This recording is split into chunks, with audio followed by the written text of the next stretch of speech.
take some food home? Would you like to take some food home? Yeah, it'd be great. I'm hungry. I could eat that. I could eat right now. Oh, okay. Let me give you a little bit of food right now. Hi, Buzzy. How's that for you? Right here. Not really. Stuff in the rack. Okay.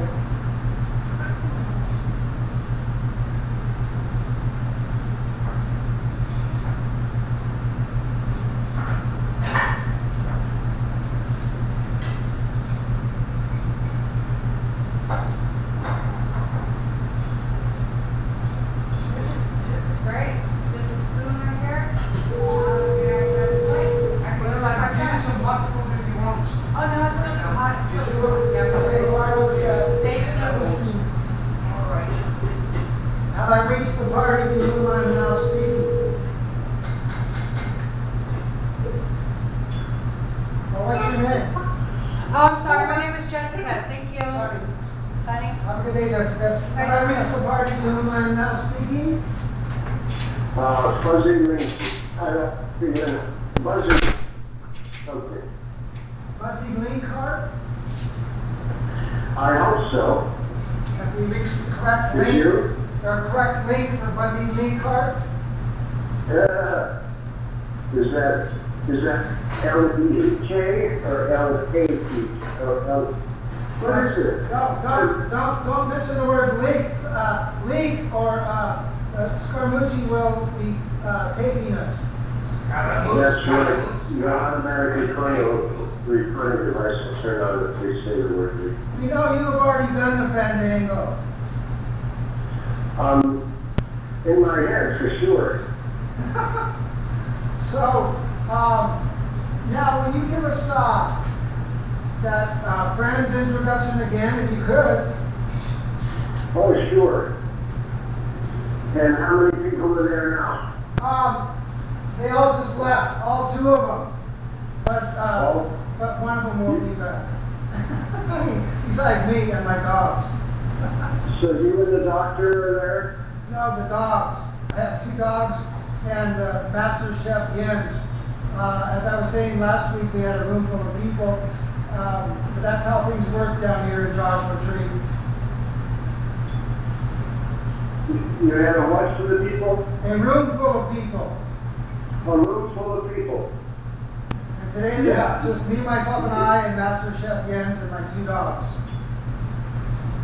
That's great. Yes. And can you hear the echo that I hear? No, I have you in a weird PA setup. I don't hear any echo. Okay, I'm hearing it, but it's not that bad. It's not like loud coming back. If I pull the speaker away, is that better? It seems to be better. Okay. I still hear it very faintly at the end. It kind of mocks me. Well, we want kind of a psychedelic effect because it's Jerry Garcia's 75th birthday. I know. You're right. Are you going to tell us your Jerry Garcia story in echo? The Warlocks. Just because I'm not active all the time, I'll desist in that part, but I will tell the story. And it was an amazing day because it was. You know what, Buzzy? Yeah. I'm sorry to interrupt, but we got to get back to square one. We got to do that Friends intro again first. Okay. You got to have friends. The feeling oh so strong. You got to have friends. And make every day last long. I got to make a song. I had two friends with big stuff that came and took them away. And from the dust to the dawn, here is where I'll stay. And then at the end of the road, boys, waiting for my new friends to come. I don't care if I'm hungry song because you got to have friends. Ba, ba, ba, ba, ba, ba, ba, friends. Ooh. Ba, ba, ba, ba, ba, ba. I had friends who they gone, long, long, long. Something came and took them away from dusk to the dawn. Here is where I'll stay. And at the end of the road, Stephen, waiting for my new friends to come. I do not care if I'm real, freeze or cold. Stand at the end of the road. I'm gonna give me some because you got to have friends. Got to have friends. Got to have friends. You got to have friends.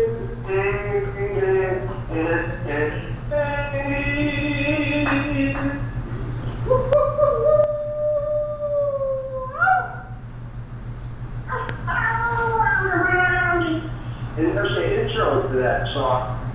And the interest, if I can mention it, Donkey. Remember Donkey in Shrek 1? And he was about to get arrested by the soldiers, and he ran into the woods and ran into Shrek, and he said, I am all alone. There's no one here beside me, and the problems have all gone. There's no one to ride me, but you've got to have friends. When he starts to say friends, Shrek cuts him off. Says, Donkey, but one night only. You can stay over. And we have the pancakes, right? So every 6-year-old in the world, and people who were 6 at a certain time, they all know that I'm all alone. There's no one here beside me. They don't know that it's from the song because the production company didn't pay enough to be able to use the melody. They only paid enough to be able to use the words. And they had a limited budget and didn't know whether the movie was going to sell any tickets or not. So the theme of that story is that sometimes money talks, but it can't sing. How did you know what I was going to say? I don't know. We're on the same Buzzy link card. Hey, I would love to have you redo this Saturday after next. If you don't have a gig, we're going to have our next art show opening here in the Beatnik Lounge, and it's going to be called Facelandia, all about the Facebook. So what better song to have you preview or premiere in here? Well, you just did that. But I mean, what better song to have you perform than Friends? I would love to, and I think it's about time that Facebook realizes how important the song Friends could be to them and all of us. And I'd be glad to do a voice logo, you know, maybe when you plug in, when you get to go to Facebook, it'll say, have fun. Wouldn't that get on your nerves? No, I love that idea. Don't you still have that lawyer in Venice? Well, he's a lawyer, but he's my business partner in, but he's not my... No. No, Jan and Clay. How dare you interrupt? Nelson. Oh, we have 2 more people. Buzzy, say hi to Jan and Clay. It sounds like you've got 2 people in a heart. What is that? What's that thing? That's Boots, who doesn't think he's got his 15 minutes of fame yet, so he's trying to get it. Buzzy, we're here for you guys. Hi, Jan. Welcome to the Buzzy Interview. I understand 6 words of that. Oh, I was saying that my dog was trying to get his Warholian 15 minutes of fame. That's why he's barking at Jan and Clay, who just walked in. Say hi to Jan and Clay, Buzzy. Jen and who? Clay. Clay. Clay. Hi, Jen and Clay. Hi, Buzzy. How are you? I feel great, thank you. Oh, good. You sound good. I've had a wonderful week because I was a while back severely injured when a yellow cab crashed the light and took me to the ground and dragged me down the street in New York City in my wheelchair. Oh, my gosh. That's You terrible. live to tell about it? Oh man, when I found, like 14 years later, this little Chinese lady who grew up in Hawaii shows up and she's Jesus, is all I could say. She's healing stuff that's not supposed to ever heal. And it's not magic mumbo jumbo. She puts those acupuncture needles in there. And if you're hurt bad enough, acupuncture needle might have to go straight to the nerve and really hurt for a minute. You know, it goes away. I've had over 10 acupuncturists work on me in my life, and every one of them really helped. But only this lady is going to tell me that it's going to hurt if I really want to get better. And Wow. it's so amazing. It's like going to church and them not telling you the important parts of the Bible. They're just trying to convince you to put money in the plate. You know, they're a business. It's just. Right. Now, Buzzy, And to lie to people and say that you can get them to the afterlife safely if you just get baptized in the church and hang out and give money and never say anything about anything. You know, there's a part of the Bible where Jesus says, only don't give up hope. Not only means, it could be the most important, only important statement in the whole book. Only don't give up hope. And you know what it's like once they give hope away. That's what they're trying to do. very good. Okay, if I can rewind, I was doing your, not only your website page, I believe it's buzzart.com, but your partner that helps maintain that is also a lawyer, and can he help you to get the Zuckerberg attention? He doesn't do law anymore. Oh, well, can you approach Zuckerberg with your idea to the Friends moniker, and then we can I'd help be you? glad to. I'd be glad to. Maybe we can put together a production that represents a few of us thinking that he should think about that. That's a great idea. We'll have to work on that.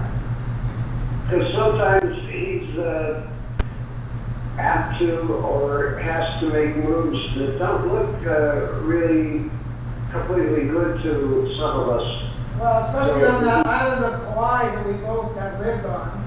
That's another And that's my island. Yes. I had a building in Old Koloa Town. Where the road takes the right angle turn to the left and go down to Point Beach. That's where my building was. Wow, and then up above there in Kapa'a, Kapa'a, yeah. Kapa'a is where remember that, I think you were there at the time of Aniki, and that old theater was in Kapa'a, and we were about to do shows there. oh wow. Well, I got to see one show there, and this will take us back to our previous rewind, because the show I saw was with that old partner of Jerome Kern's, John Garcia, named Robert Weir. I saw Bobby Weir perform at that theater, Kapa'a. How sweet. Was he a baby? When was that? Right around in the 90s. He was wearing shorts. Okay. So we're ready for your. If you want to keep talking about Hawaii, that's fine. But don't forget, we want to hear your special Jerry Garcia story on his 75th birthday. And it's a Jerry birthday story. That's the best part. Wow. And this whole thing, the first time I met, first and only time so far that I met Bob Weir was backstage in Lady Gravy's yearly Sailor concert, and he walked in barefoot, and I really admired that. That's what I loved about Kauai. The last gig I did before I came back to the States, we played at a Hilton in Kauai, and I wore a tuxedo, and I just didn't wear any shoes, and nobody said anything. It was a big band, and I got to play vibes out front of this beautiful band. Well, only in Hawaii could you get away with that, probably.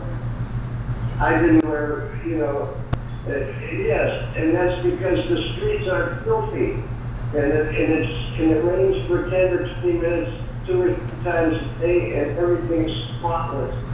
And if somebody drops a match package or a piece of self-made cigarette, a little Japanese guy comes out of nowhere and takes it away. It's perfect.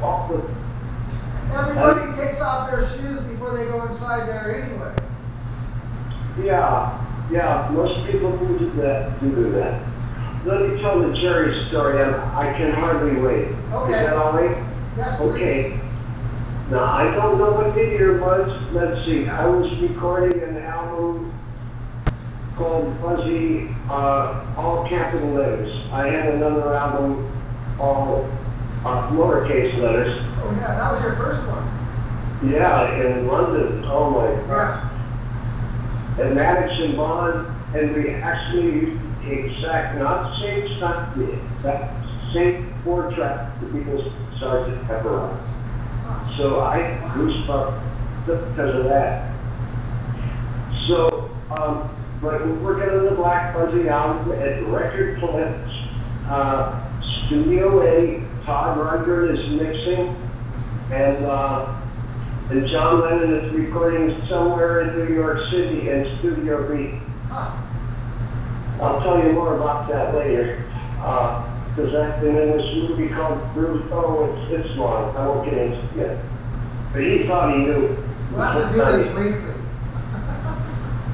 And it was hilarious because nothing could be better than you're getting to meet one of the Beatles and the Beatles saying, I know you. And you say, no, you don't. And you say, yes, I do.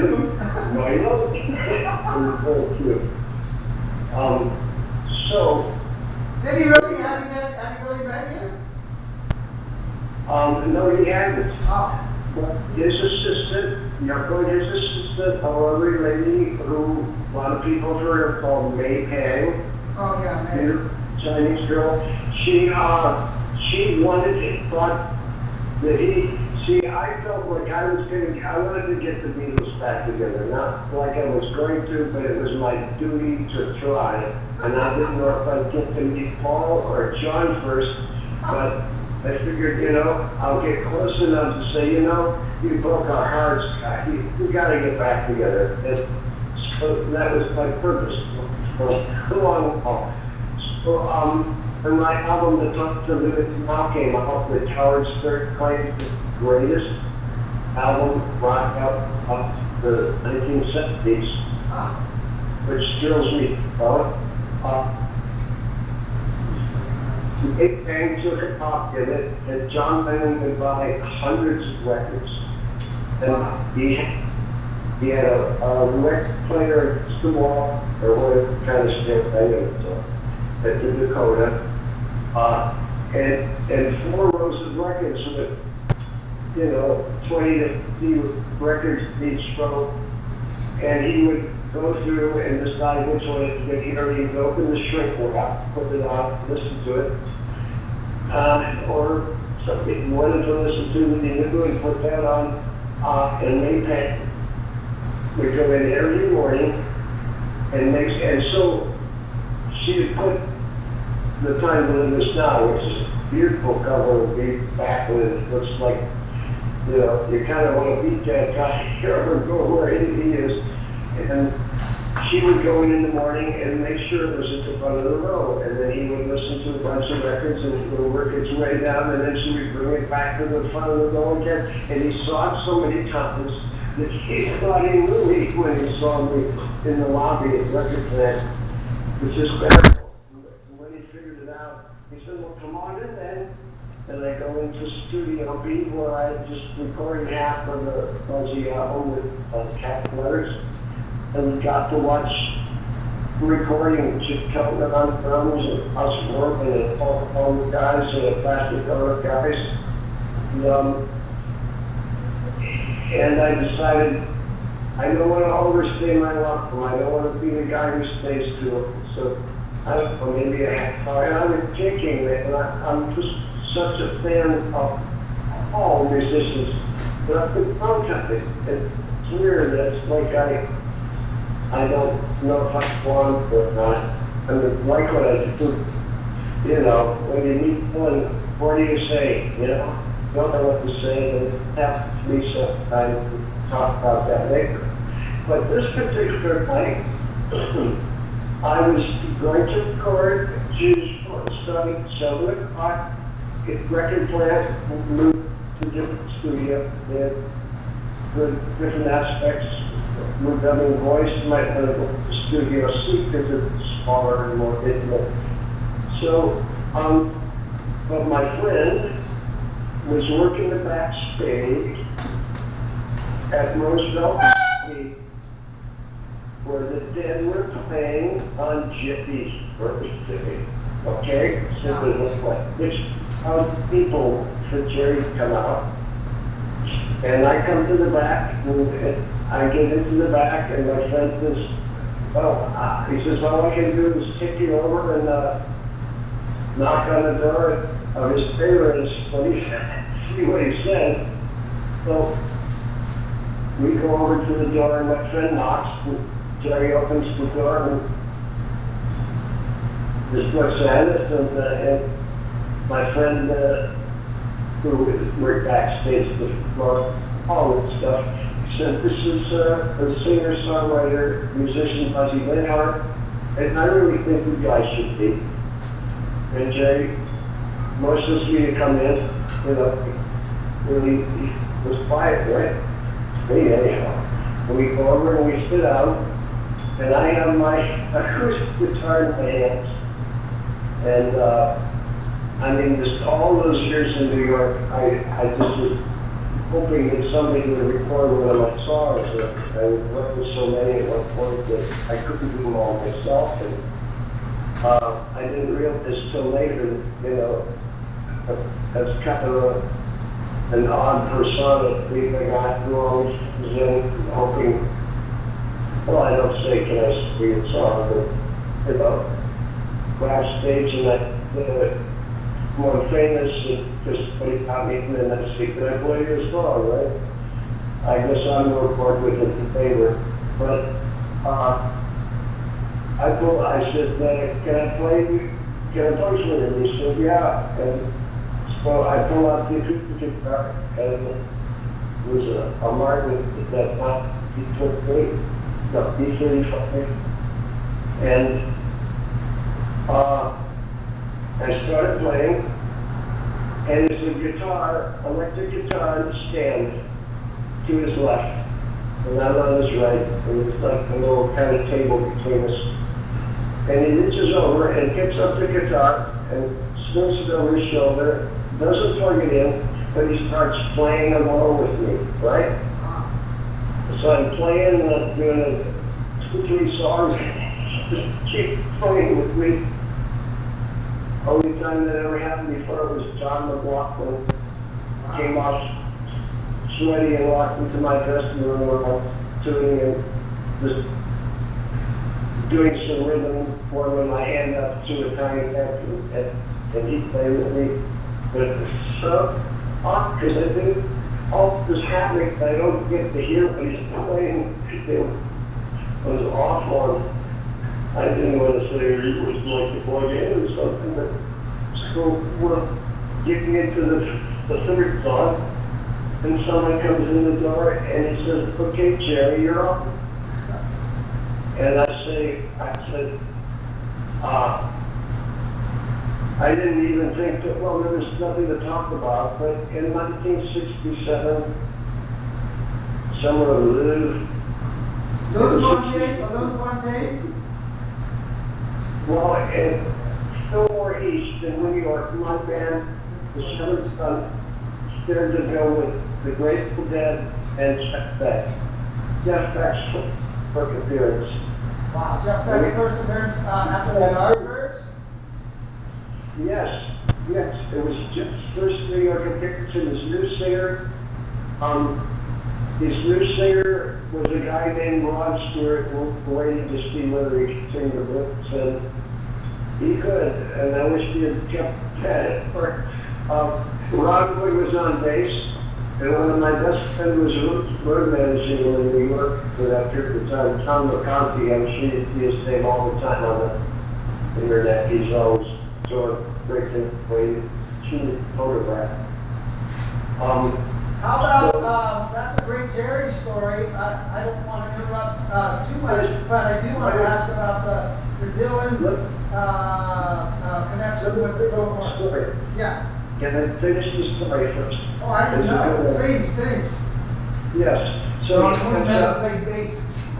he gets up, still playing the guitar, and walks toward the stage, you know.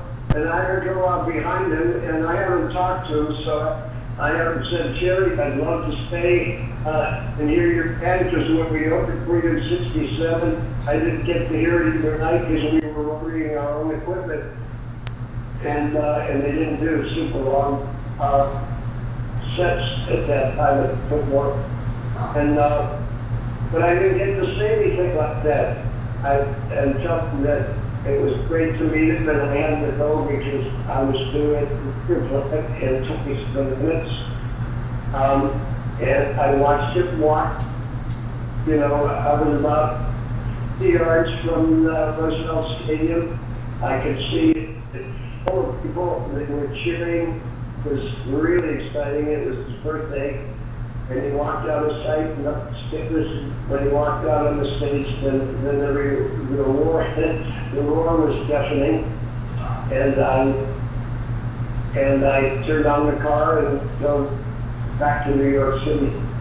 And Do you think that was he was playing with his band, his own band, or the Grateful Dead? they said it was the Dead. Oh, okay. Warhawks. Yeah, maybe you can look it up. Whatever year he played Roosevelt Stadium. Let's see, I can tell you, it was 1971 or so. Okay.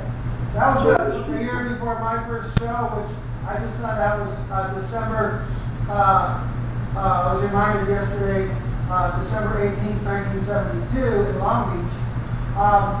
Did you hear the tape yet? Did you hear the tape yet? No, I have to do that. It's on my bucket list.